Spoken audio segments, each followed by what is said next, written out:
What's up? What's up? It's the Arthur Moats Experience with Deke. I'm Arthur Moats, and that's my main man, Deke. What's up, man? Man, crazy day, crazy week.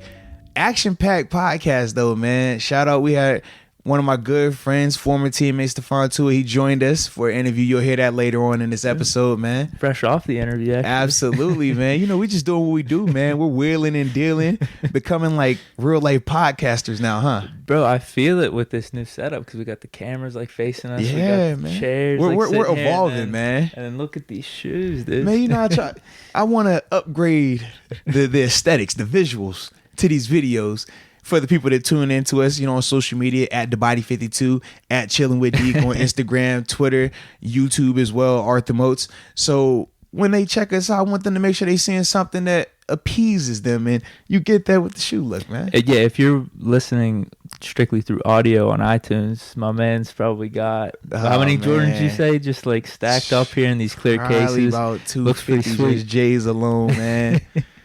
I love my shoes, man. You know that, man. Real quick, actually, I don't know if we've talked about this. What's your favorite Jordan? Oh, I don't discriminate. For every 11 that I like, it's a 1 that I like as well. For every 2 that I like, it's a 5 that I like. You know what I mean? Like, I have favorite shoes. So, like, if we're talking favorite shoes, the let's see, Aaliyah, I think it's Aaliyah Mali, I think that's how you say her last name. She has a pair of Jordan 1s.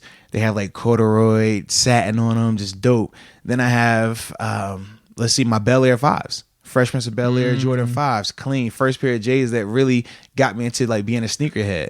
Then I have the Dornbacher 7s. The Bel Airs. That's not even an OG colorway either. No, Yeah. So like the Bel Air, so the Dornbacher 7s is another one. They do a release every year with the Dornbacher Hospital out in Oregon, where they'll have the children who are like, you know, going through these terminal illnesses and things like that.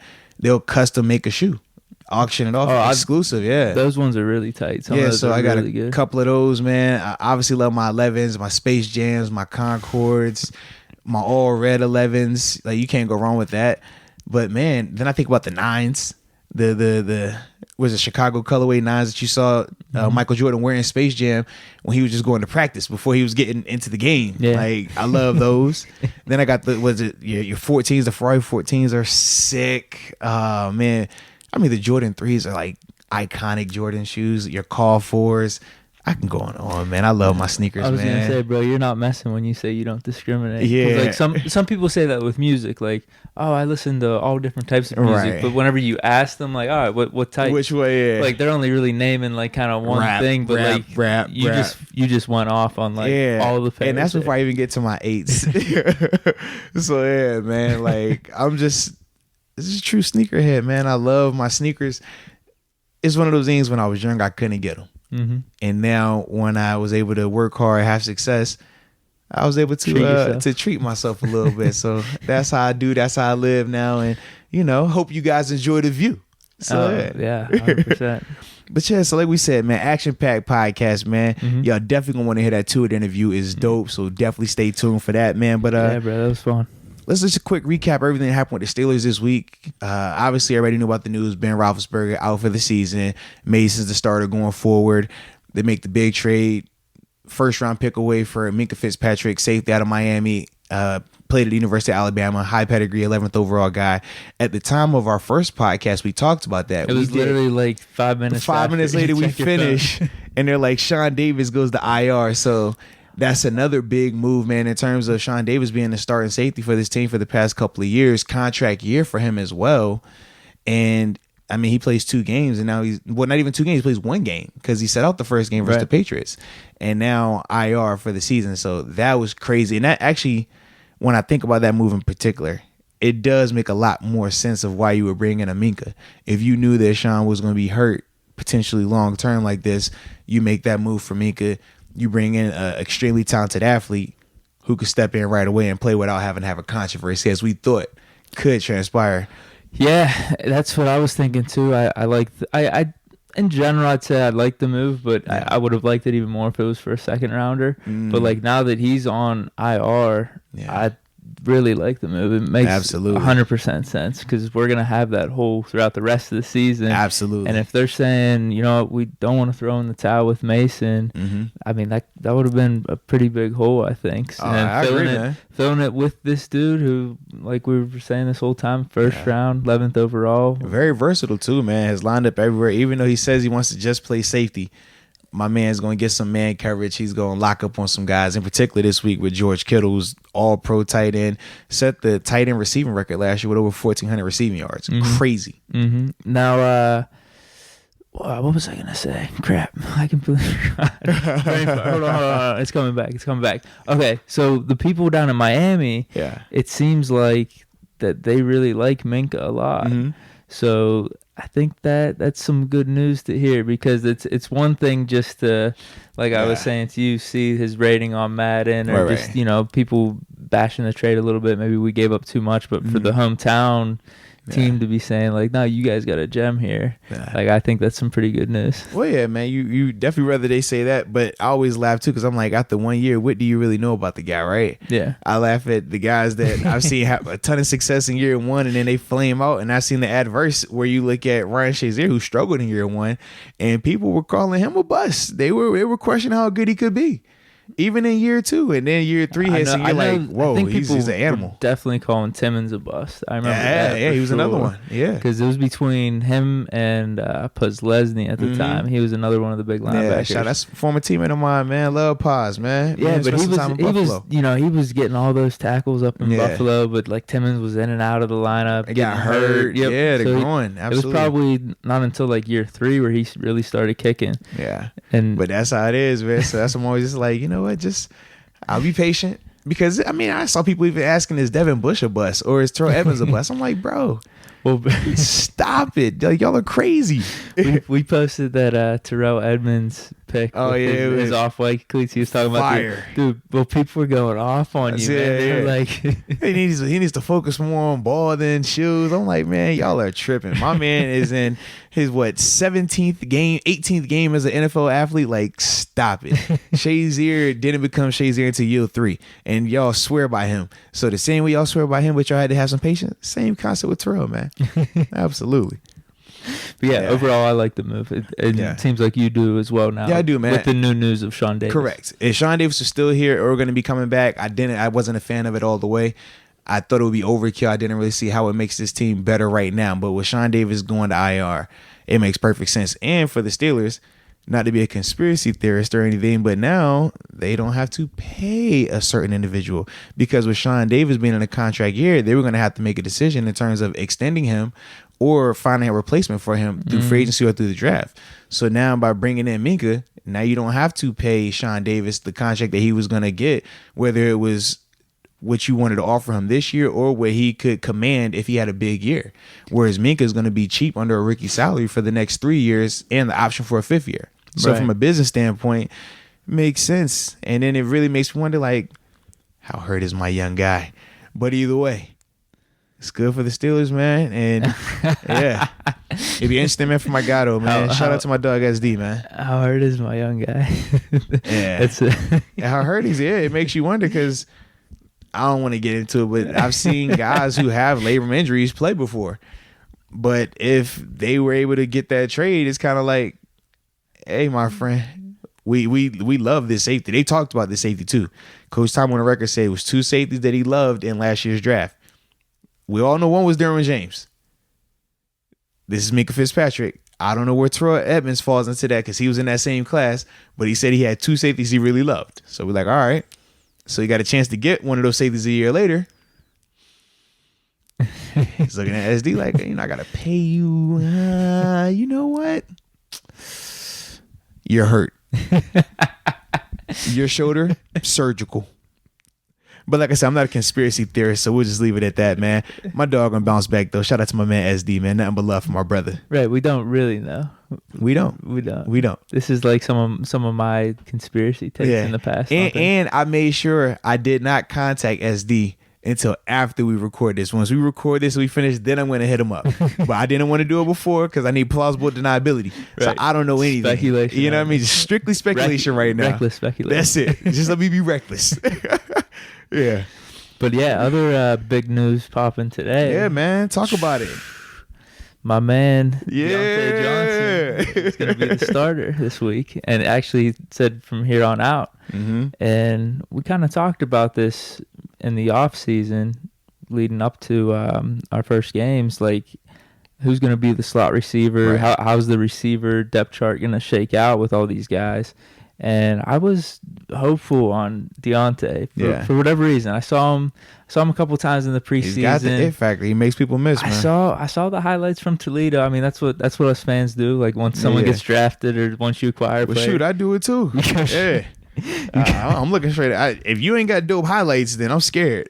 You go straight to YouTube and you're like, damn, this guy's the next AB. That's what I was seeing. So, I mean, I think it might be a little sooner than I thought for him.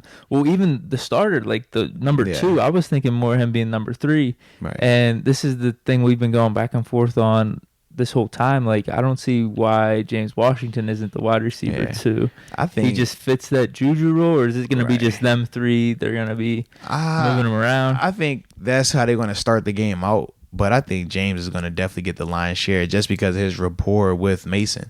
And when those two start connecting, I don't care who you want out there. You're going to go with the guys that are playing well. Yeah. You're going to go with the guys who are hot. I do like Deontay's confidence, though, man, and just his understanding that, he's the starter going forward.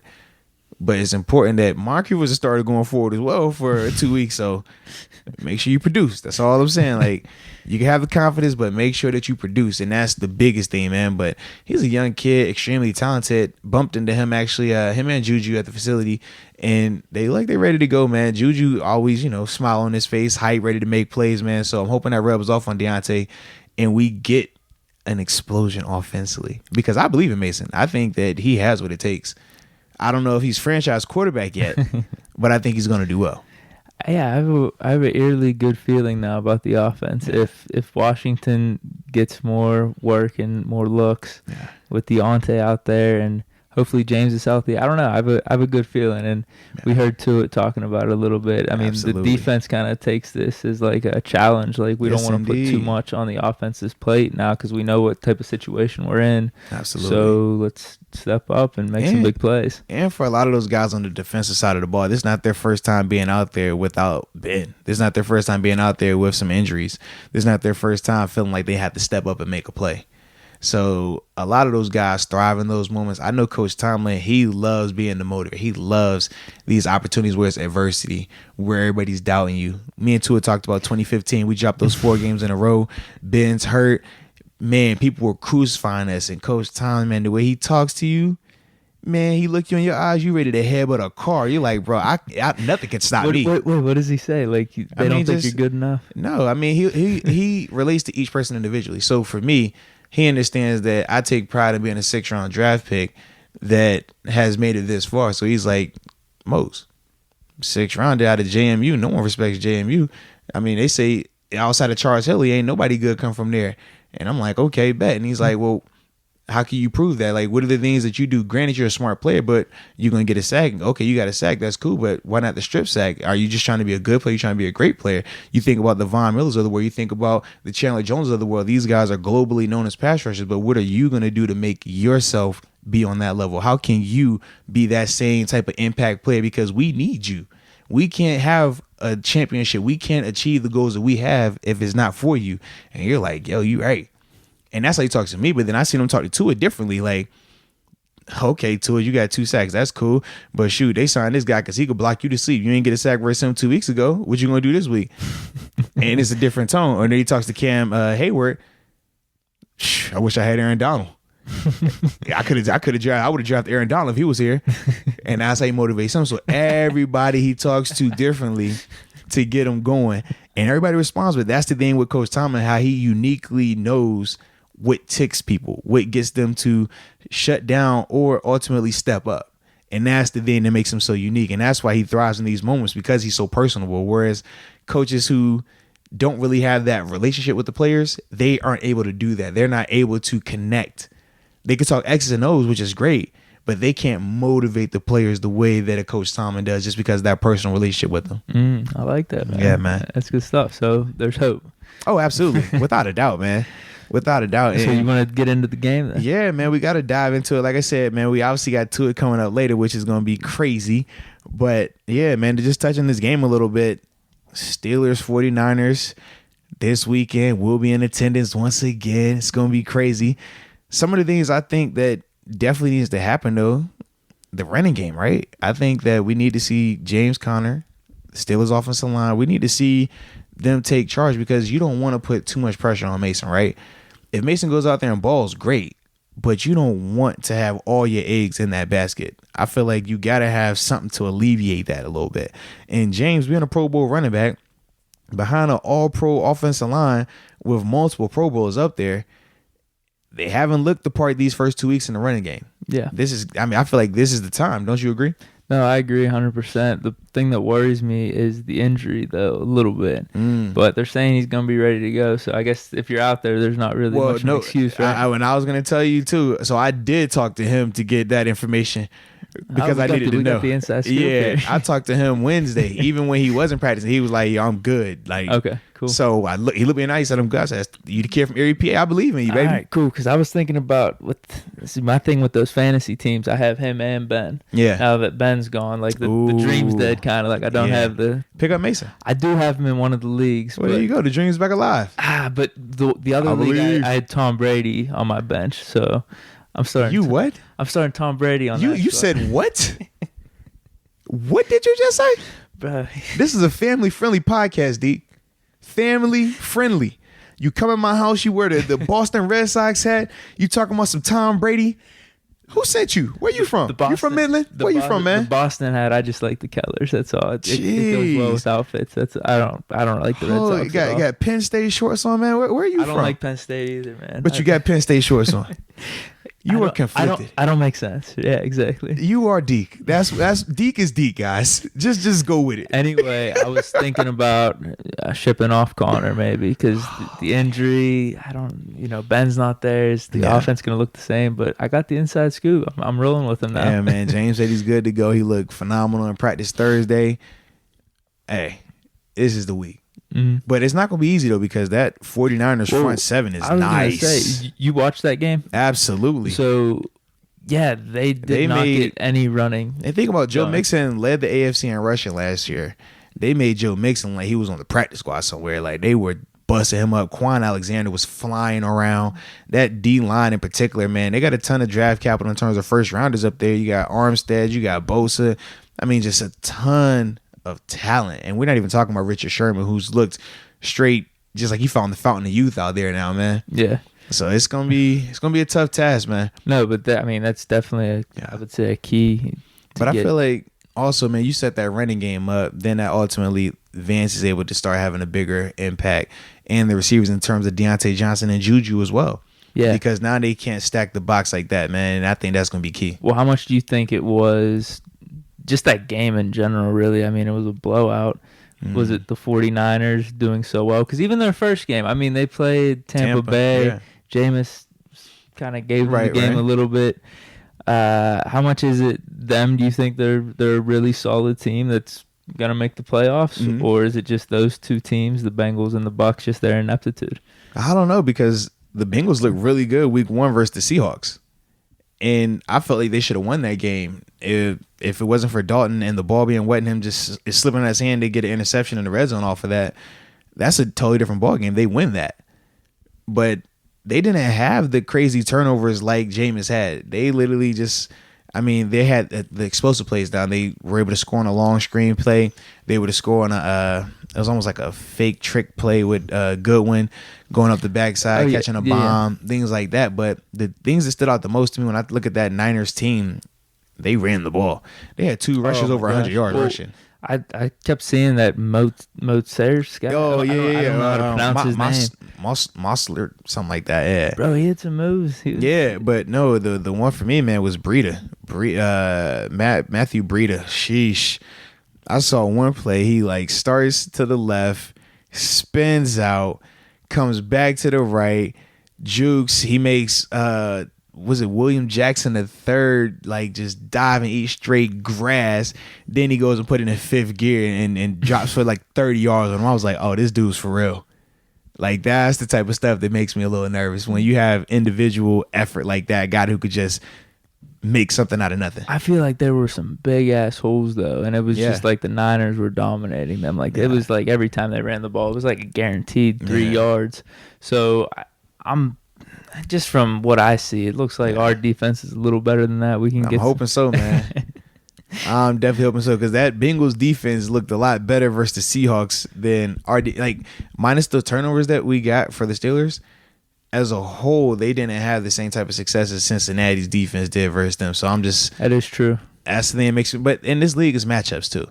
Like, it's hard to compare, oh, this team scored this much on this team, so that means you should score that much on that team. A lot of times it's how you match up with certain teams. They got players that create issues for you. And I think in this matchup in particular, I do think we match up well. Like, in terms of the receivers, they're Debo Samuels... He's a threat, and Marquise Goodwin. Yeah. But both of the, like Marquise in particular. And George Kittle. Yeah, George Kittle's the big one. Marquise Goodwin, he's the guy that they're going to use him in certain things, like moving around, cutting the split, hiding him out, things like that, more gadgety. I mean, it's still good routes, but unless he's going vertical or it's trickeration, he's not going to just route you and beat you to death like that. Debo, he brings that, but George is the one, though. George Kittle, and that's why it's big for Devin Bush this week and Minka. I think even though Minka wants to just play one position, he's going to see George because of the talent that he possesses. But this is why you draft Devin Bush. You draft him 10th overall for these matchups, and you're going to have some growing pains. He's going to make some plays on Devin. But Devin, got to learn on the fly, baby. You here for a reason. Vince is out with the hammy, so you don't got to look over your shoulder. They're not pulling you out. So you better make it a good one. Ain't nothing worse than it's a bad one and you just stuck in there. Yeah, well, that's one of the things I found so interesting with that 49ers offense as I was watching it, because initially I saw the box score and saw like Jimmy G had a really good game and all their other players did, but it just seemed like a very like gadgety type everything of is offense. misdirection. Everything. It was all misdirection, and then even their passes to the receivers, they were just like short little slant routes or little and it's set up it's predicated off of play action pass and bootlegs. Nothing is a drop back, throwing the ball. Everything is crossing routes, set up off the play action, get the linebackers to step up. If you're not seeing what you're supposed to see, they take advantage of you. And they do it for a couple of reasons. Number one, I don't think they believe they can just line up and just beat a team, like physically dominant. It's kind of like how we saw with the Steelers with Le'Veon in the past, where they just line up right in front of you and just go downhill. I don't think they believe they can do that. And then for their receivers, with them being smaller, it's hard for those guys to beat man coverage or getting like the press and stuff like that. So the way you combat that is don't have them go upfield. You could have them gain a yard or two and cut across the field, use their speed to their advantage, mix in with some misdirection, handoffs, play action, stuff like that. Bootlegs. Now, not only are you moving the pocket for Garoppolo, keeping him away from pressure, but you're also getting these receivers using their speed across the field. And once they catch it, now they're just trying to turn up. And once they turn up, now you're in a foot race, which is scary. Yeah, so they do a good job with that, man. From a schematic standpoint, that's what they do that benefits their team. No, definitely. So I'm hoping we can get the run game going. Hopefully our defense could combat all these routes. Talk about it. As you're saying this, it's almost reminiscent of New England, right? A little bit. So I think we'll do a better job as compared to Cincinnati against them and getting that pressure, because we did see it against Seattle. I mean, we were able to for the most part block out the run game with Chris Carson. His big stuff was coming off screens, and then even getting that pressure on Russell Wilson with those sacks. So I was gonna say too, man, from a defensive standpoint, they got to get those turnovers too. The 2 turnovers they had last week that really kept them in the game from an offensive standpoint, because they weren't moving the ball for a while. No. The 2 turnovers were, Phil flipping plays, got them on the short field, they were able to get points. So you got to find a way to create turnovers versus Jimmy G. And, I mean, the thing that I think about, everybody's talking about, like, the rookie quarterback, right? The young quarterback, Mason Rudolph.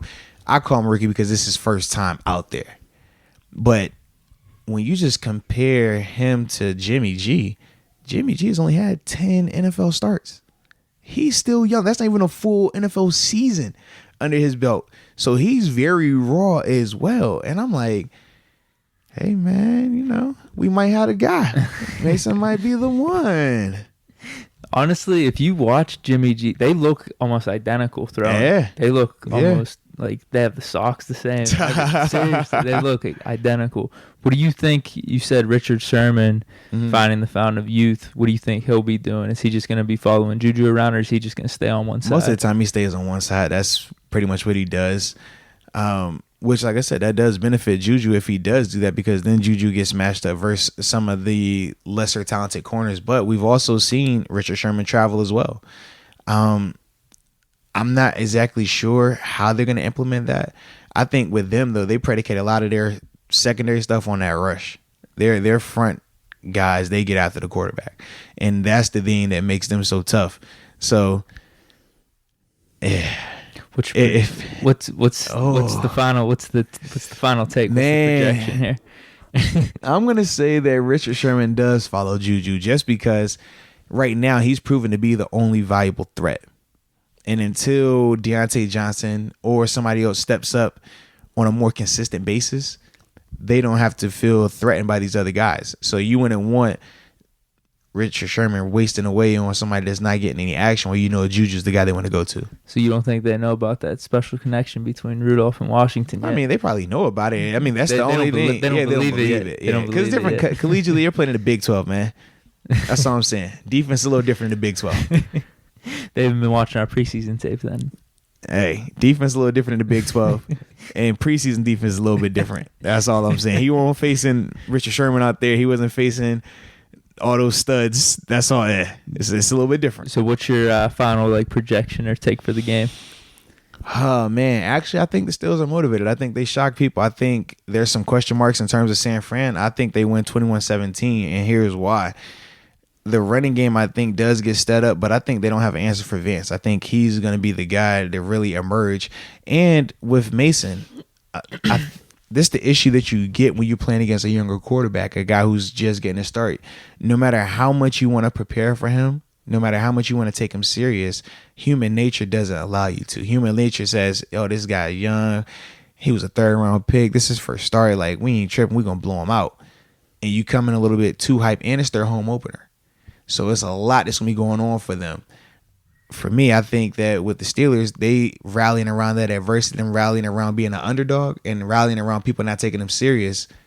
I think that helps them get it done defensively. And I think the matchup, too, with Bud Dupree versus Justin Skoll, who's a rookie 6th-round draft pick out of Vanderbilt, starting in place of their tackle, I think it's Joe Stanley or Staley, I think that's how you said.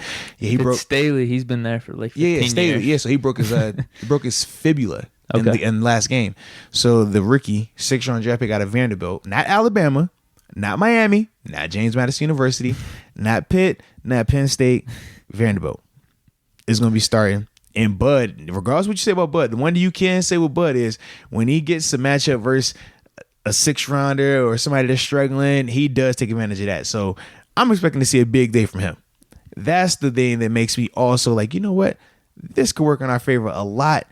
And I think we get a couple turnovers, man. I don't know where they come from. I think whether it's Minka making a play, I think somebody defensively gonna create some turnovers for us, and that ultimately gets it done. And we'll be in attendance, so that always got to help out, baby. Yes, indeed. Same thing, bro. I think we pull out the win.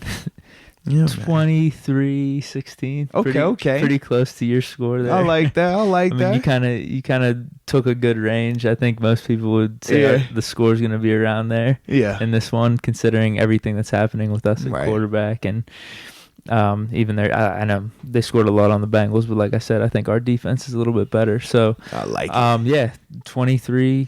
What did I say? 16.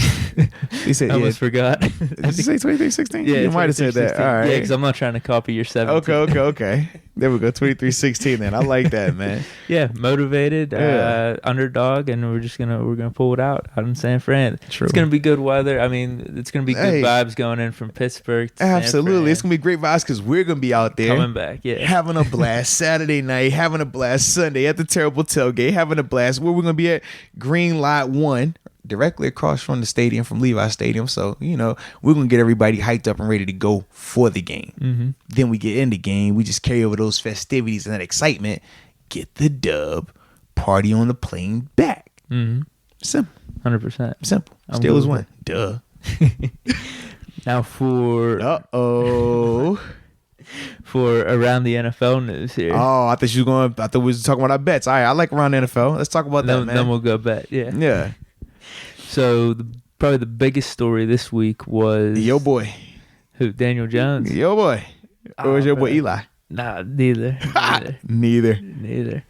So he gets the start over Eli. Yeah. The end of an era. A lot of people talking about it. Did they handle it right? What do you think? Yeah.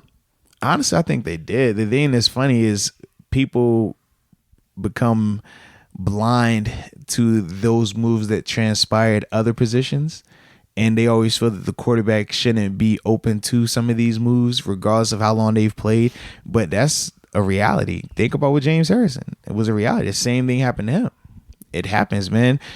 You don't play the way they want you to play, or you're not doing the things they want you to do. They have a younger guy. They want him to get opportunity. They put him in. And that's how it is. It happens any other position. But I think because it's Eli, they want to make it bigger. And because of the Manning name is New York media and stuff like that. But for me, I mean, they said Daniel Jones looked good during the preseason. I haven't watched enough tape on him to know per se, but they said that he did well, and Eli and that offense was struggling the first 2 games. That's what happens when you are a New York team that doesn't play in New York. Shout out to Buffalo. It feels like it was time for a while. So yeah, man, he ain't got it.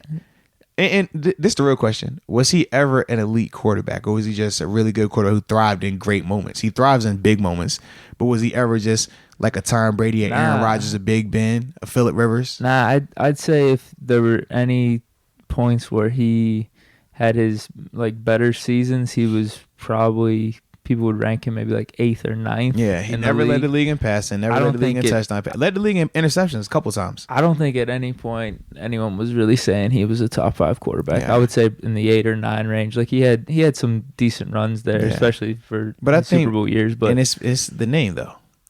Here's the man in name, man. He's playing in New York. Because even when he won the Super Bowl, let's be real, that was the defense that was carrying him. He did get the second one. I will give him that. But he's never like did it the same way as like some of these other quarterbacks we talk about. So I think like for me, that's why I was kind of like, y'all really making a big deal out of him being benched. Like they could have been drafted somebody. You know what I mean? Like I don't hold him in the same regard as I hold Ben. That's all I'm saying. Oh, no, definitely. And especially after playing against both of them. I played against Eli multiple times. It was never scary. You play against Ben, it's scary. You play against Brady, it's scary. You play against Peyton Manning, it's scary. Play against Phillip Rivers, it's scary. Even Russell Wilson, even though like how I still don't view him as better than like Ben and stuff like that, still he's scary. He at least could get. You talking about like his ability to run? Right. Like, he does certain things that add. Yeah. Whereas with Eli, we was never. Yeah, it was like, yo, he's gonna throw the ball. We're gonna catch it. You don't even have to sack him. If you just come around him, he's gonna drop to the ground in fetal position. Yeah. So I didn't think we were gonna get there though. But do you think he's the Hall of Famer? He will be. I don't think he did. Put him in. He's the Heinz Ward of quarterbacks, but he'll get in because of the name, because of the 2 Super Bowls versus Brady, because of the New York, playing in New York, and because of he has awesome moments. You see what I mean? Like in big moments, like that throw that he made to David Tyree where he breaks out of the sack, he just chucks it up. Like that's a big moment. So when you thrive in those big moments and you have the name of a Manning brother, that gets you in. He has the 2 Super Bowls. Even though, like I said, the first one wasn't him beating New England, that defense was phenomenal. He won the head-to-head versus Brady. So those are the things that help him get in. Is he first ballot? Nah. But I think he definitely gets in, though. What about you? Yeah, I think he'll definitely get in. And I would put him in just because, like you said, the moments, how I remember him are those, 2 big Super Bowl wins, and those count for something. It would honestly, think of if he would have retired 4 or 5 years ago. I still think the same. Firstly, what? No. That's what I'm saying. I think his reputation took a negative hit these past like 4 or 5 years. See, you say that. I think it's I think it's the opposite. I think his reputation is bigger now because they're like, look how he's handled the situation. The Giants been doing him dirty. Think about when they took him out the starting lineup last week. I mean, last year. Remember that. How much of an outcry was, and he was not playing good. Odell had already won a record talking about how his arm isn't there no more. But when they set him down for that game to see what they had with the other quarterbacks, people went crazy. And that's the reason why I'm like, yep, see, that's why he would get it, because of that. That's how we started. Because realistically, if you look at his numbers, he's in the really good category, but not the great category. So my question is, if Eli would get in, why doesn't Hines Ward get in? Oh yeah, he should. I'd say Hines Ward is better in terms of receivers. Right. If we're for quarterback. Right. But when you talk about Hines Ward in terms of getting in, they say that's the Hall of really good, not the Hall of great, not the Hall of Fame. Whereas with Eli is globally known as a really good player. Not a great player, really good player, but we all can agree that he's going to get into the Hall of Fame. Bro, I bet you, well, dude, look at Romo's stats. They're better than Eli. Right, but Romo's not going to get in. I bet you Cutler's are even better than Eli in terms of passer rating. Right, but neither of them would get in, and we know Eli's going to get in. That's the part that's crazy. 2 Super Bowls. I guess, yeah, that's... And it pays to be a man. Honestly, think of the past, 10, 15 years. Like the quarterbacks that have won the Super Bowls, it's been Peyton, Brady, Ben, Russell Wilson, Nick Foles, Flacco. I would say, you have Flacco, Nick Foles, and Eli are probably the outliers. Eli did it twice. I mean, Flacco or Foles aren't going to get in. So to have, I guess, 2 in that stretch of time is saying something at least. Nah, I don't look at it that way, man. That's just a team thing. We're not talking about team. We're talking about individuals. Yeah, that's how I look at it, man. But he's gonna get in though. Well, I'm good. I'm good with that too, because I've been saying too. I think it's been time. Yeah, he's gonna get in. I mean, they drafted Jones for a reason. I feel like if they would have kept him in, it just would have been a waste of a season. Really, yeah, because it just would have been you guys getting blown out. Absolutely, and you wouldn't know anything about your quarterback or what he could be doing in a new offense. So, yeah, you're right. You're definitely right about that, man. I'm not against it, man. Like I say, he's still gonna get in the Hall of Fame though. I think so, definitely. And I would put him in though, just for whatever reason. Fair enough. Just as a fan, I remember seeing him in those Super Bowls and some of those playoff runs. I'd just give it to him. Okay, I like that. So now we get to the fun part, huh? Where we gotta pick our bets. Well, here's the thing: people that are listening, they're probably thinking, when are you guys gonna pay off on these bets? Oh yeah, it's gonna happen, man. Shoot, we might have. So the question is, do you want to pay for dinner this weekend? Yeah. And then next weekend I'll go to dinner with my face painted? Yeah. All right, bet. So that's what we'll do it then. So Deke's going to pay for this weekend. So that way these bets will be getting paid. All right, we're settling bets now. Yeah. But now we got a new bet this week. We do. The Baltimore Ravens, those Ratbirds, at the Kansas City Chiefs. Big game. Chiefs are the 6-point favorite. You said that this week we are drinking a cup of hot sauce. Yeah, not a shot. Not a tall glass either. A cup of hot sauce. Probably leave it to Deke to come up with this nonsense, guys. I said I would like to just take this game with no points. He doesn't want to do no points. I wonder why. I don't think anyone in their right mind would want to do no points. All I'm saying is it's the NFL. Why do we need points? It's not like it's college. It's the NFL. The best of the best. That's all I'm saying, man. We could do no points. I'll take the Rams over the Browns if you want to do that. Well, I don't pick for anybody that's in the division, man. I'll take the Bills over the Bengals. How about that? No. Oh man, I'm straight with this one. I'll roll with this one. All right, no points. Chiefs over Ravens. No. The 6. We went on Bovada. We saw the points at plus 6. Oh, gosh. I hate spreads. All right, let's do it. 6 points. And hopefully my quarterback doesn't get injured this time. Because that's what killed me last time, man. Breeze got hurt, so it's going to be interesting, bro. So you're going Chiefs? Yeah, I'll go Chiefs, man. I don't even I don't know how I feel about them either right now. I really don't. How do you think I feel about the Ravens? At least Mahomes is proving it a little bit more. Yeah. This is like a whole new thing with Lamar Jackson being this way. But it's working, though. It's working, and they're on the road, though. But that Chiefs defense is terrible. That's all I'm saying, man. It's going to be a shootout, probably. Although the Ravens defense isn't that bad. No, the Ravens defense is really good. Yeah. That's the difference. I don't like it. And you know what they say, defense wins championships. I already know. Defense wins bets. Yeah, I don't like it at all, but we're going to rock with it. So I got the Chiefs, -6. You got the Ravens, drinking a cup of hot sauce on the line. That'll be disgusting. Why do you come up with this stuff, Deke? I don't know. I don't know. Deke has a problem, ladies and gentlemen. He can't help himself. He just has a problem. But there you have it. Yeah, enjoy. Hopefully I don't drink hot sauce and die. Oh, my gosh. Yeah, hopefully Deke doesn't have to drink hot sauce and die. It's going to be crazy. But, like I said, man, we hinted to it a little bit earlier. We'll be out in San Fran. Mm-hmm. Make sure you're checking us out, man. The Terrible Tailgate. We'll be out there doing a live recording of the Arthur Moats Show. Green Lot 1. Food, open bar, beer, music. I'm excited. This is our first one out of town. Yeah, man. We did the one in town last week. Absolutely. And that was insane. It was. And then this one's going to be out in San Francisco. Hopefully we get the dub. Yeah. If we get the dub, I think that's better content for us. I agree 100%, man. And ladies and gentlemen, if y'all want a chance to meet the legendary Deke, legendary Deke, definitely pull up, man, because he is a rock star. The one and only. You can't contain this guy, man. I'm overrated, dude. No, man. The most non-humble guy I know.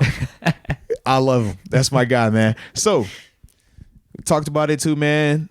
The interview with Stephon Tuitt coming up right now, man. Definitely enjoy.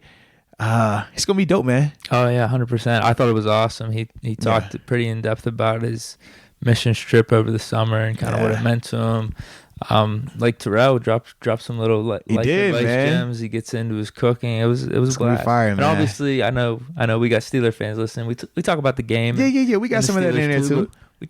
We like mixing it up though. Yeah, man. We want to find out more about the person, less about the athlete. So definitely enjoy that. Because we broke it down for you. Right. We told you everything you need to know. Hey, listen, man. You don't get no better Steelers coverage than right here on the Arthur Moats Experience with Deke podcast. So you already know, man. Keep subscribing, keep downloading, keep checking us out. Hit us up on the social. Keep commenting and showing us love, and we show you love back, man.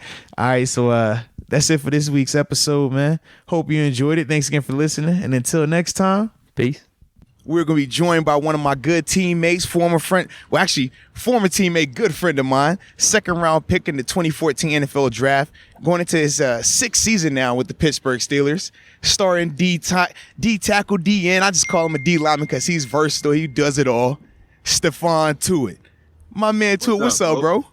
Nothing much. Appreciate it, man. Glad to be on here with you. Hey, man, you the one and only Do It Tuitt. You already know, man.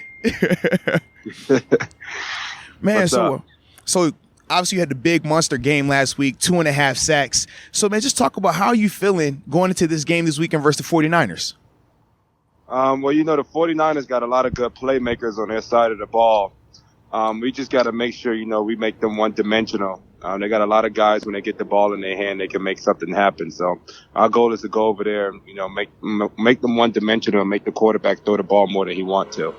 Absolutely, man. And shoot, like you said, they do have some weapons, but like any team, right? With any quarterback, you hit them enough, man, all that changes. And I know you're definitely the guy to get that job done. Well, most definitely. We're going to put pressure on, and that's the thing. You already know what type of players we have on our defense. I think we got like 9 to 10 guys that's first-round draft picks. 10 first-rounders. Yeah, absolutely. And then that's, like you said, and that's just in the like I said, defense, but even 8 starting, I believe it is. So, and shoot, I consider you a first rounder as well, man, because you're extremely talented, second contract guy, always playing at a high level, man. So definitely got to put respect on you as well. Yeah, you're right, but I'm not a first rounder though. I'm an outsider. I don't get the luxury to get my name on that first rounder list, even though I would love to. So I got to keep working hard, but we just got so much talent on our defense, and for us to get this opportunity, especially with our quarterback who went down, and he's going to work hard to come back. This is an opportunity for the defense to step up and, really carry the team. Man, and it's funny, that you touched on Ben going down. This has been a crazy week for you guys. Obviously, him getting injured, officially being ruled on IR, out for the season. Y'all also make the big splash trade, picking up Minkah Fitzpatrick. Sean Davis goes to injury reserve. So just a ton of stuff going on. How have you guys in particular been able to stay focused and not let these distractions hinder you guys in terms of your preparation this week? Well, we basically put our foot on the gas pedal some more.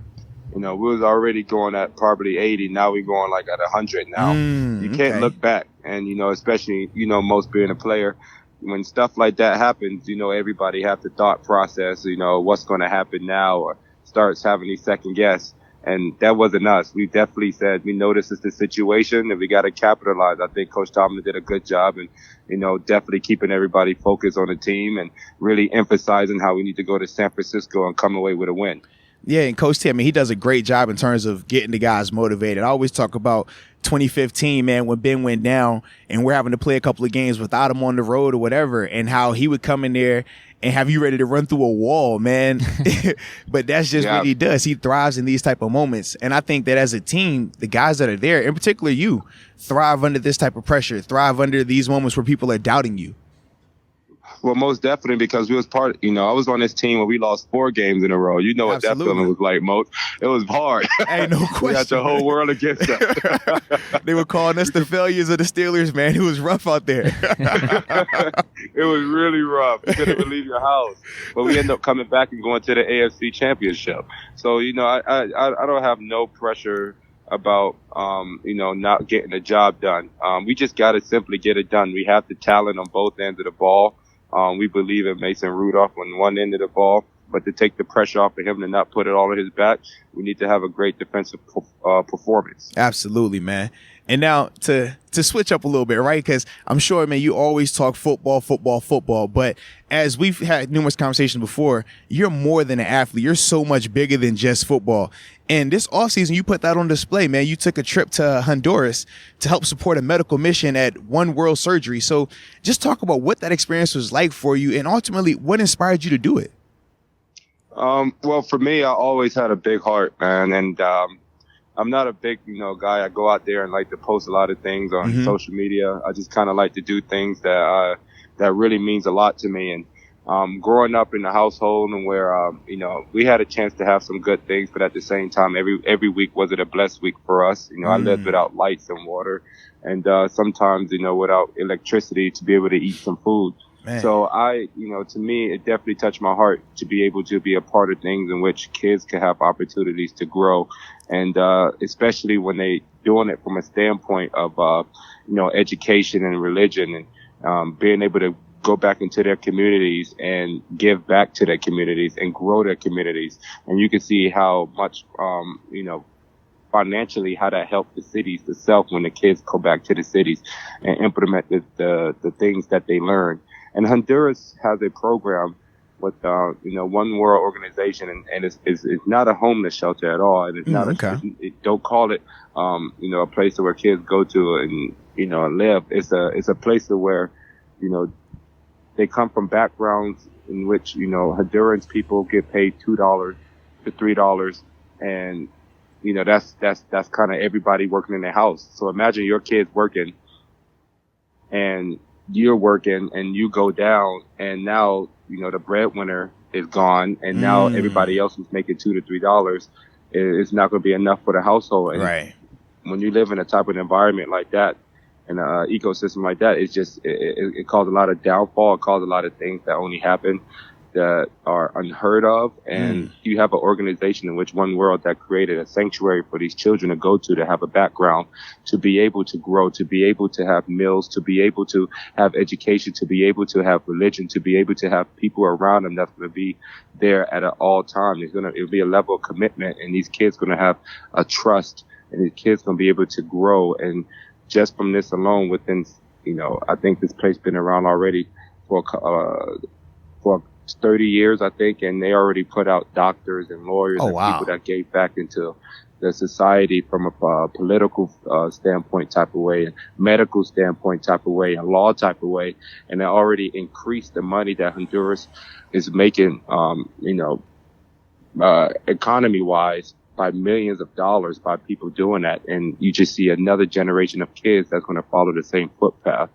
And it's a great organization for people who are in medical too as well, to do fellowship programs there, because it gives them opportunity to see and practice some real skill with doctors that don't have as much medical equipment like they will have here in the States, and really see skills to be able to, perform an ACL surgery, to redo a leg, to redo a hip, to do labrums, and to do these things that people most if something happened to us, we could have surgery the next day. They don't have surgery for years. Man, I was talking to one person. That person didn't have surgery for 20 years, and they needed a new tibia.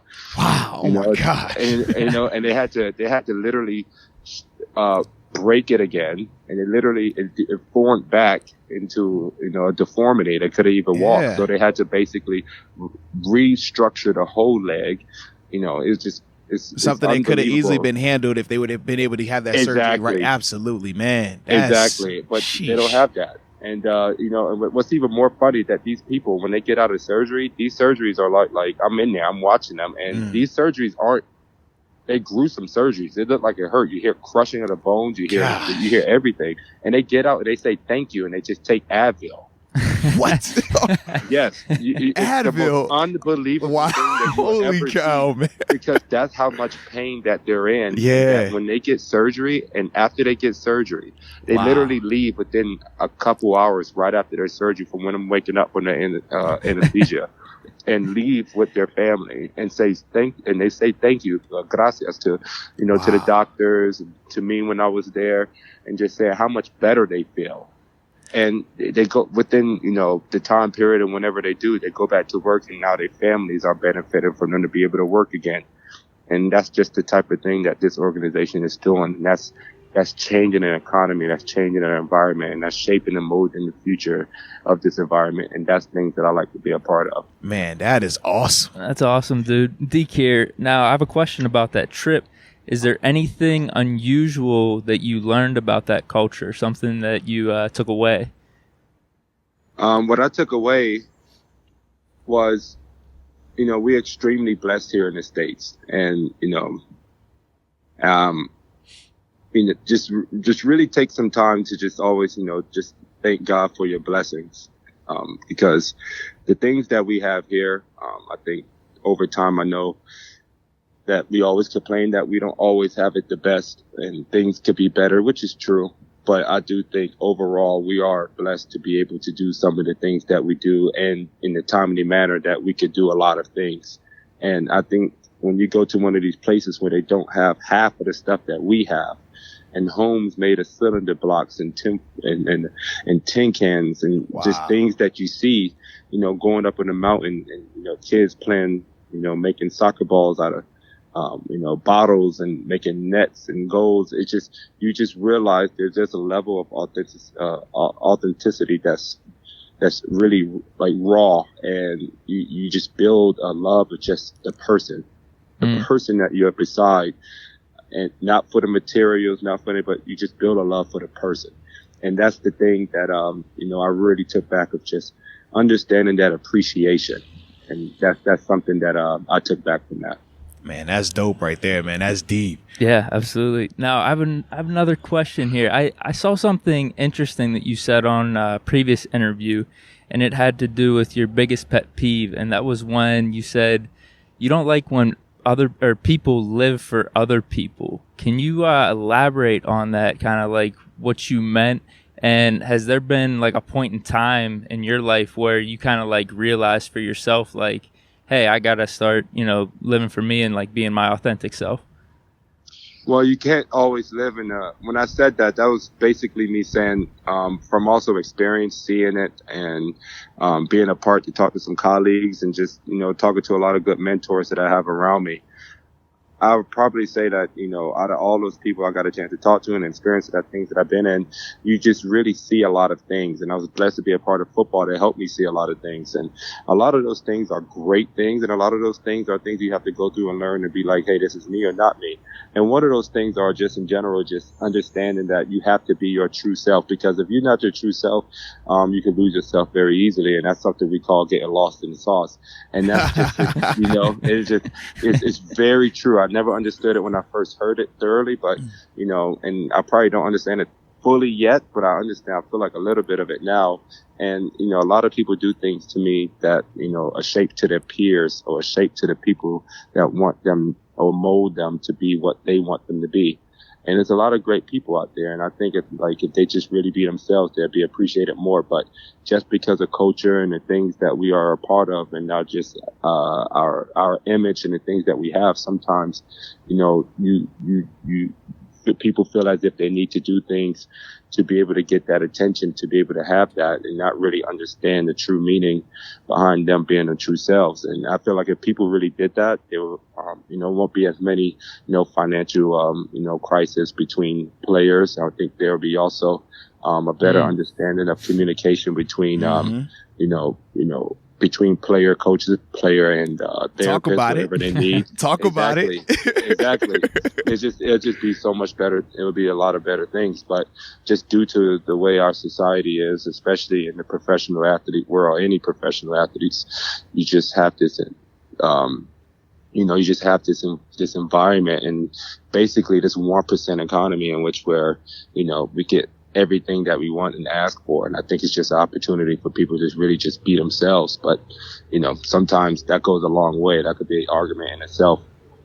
Man, you kicking gems out here today, Tuitt. That's what you do, though. You always got that knowledge, man. But speaking of the sauce and not getting lost in it, we had to talk about you and your cooking skills before we get you up out of here. Now, everyone knows you are the barbecue king, a.k.a. the grill master. This offseason, you had to put your talents. They wanted to test you. You officially won the Steelers steak cook-off this offseason, so major respect to you. So just talk about, where does your passion for cooking come from, man?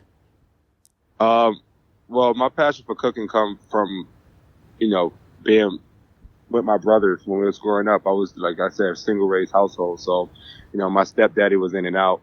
And sometimes I had to make some food for my brothers. I had 2 younger brothers at the time. And I think when I think I started off with eggs and rice. And I think from there, having my mother cook and my grandmother cook came from a good cooking background. So I definitely love food. And, as I got older, I just really wanted to start trying things and doing things myself. And I really got into it. And, I just really have a passion, and it brings people together. Food always brings somebody together. So, hey, man, that's the truth. For me, that's kind of that's kind of why I do it and why I get into it, because I like just that family aspect and closeness and friends aspect, and where, you make food, you grill, everybody having a good time, listening to music, playing in the pool, just doing things like that in the standpoint of just, enjoying the presence of each other. Man, you're absolutely right. When we talk about food bringing people closer, I just think about some of the times on the road games where us as a defense, or me and you, all of us getting together, going out to eat together, chopping it up, man, just adding to that closeness. So with that, though, do you have a favorite dish that you like to make? A favorite dish that I like to make? I would probably say I love my ribs. Okay. Ribs with, sweet potato cornbread. Just that's basically be it. I don't really have anything else I really add. When I'm done with football, I'll probably add more to that plate. Okay. Now, Tuitt, I know you're good at cooking and all this, but what happened at your boys' place over at Notre Dame? You do those summer cook-offs. You won the first 2 years, but these last 2, you've been slacking. Your name's not on the trophy. What was different the first 2 times and these last 2? What happened?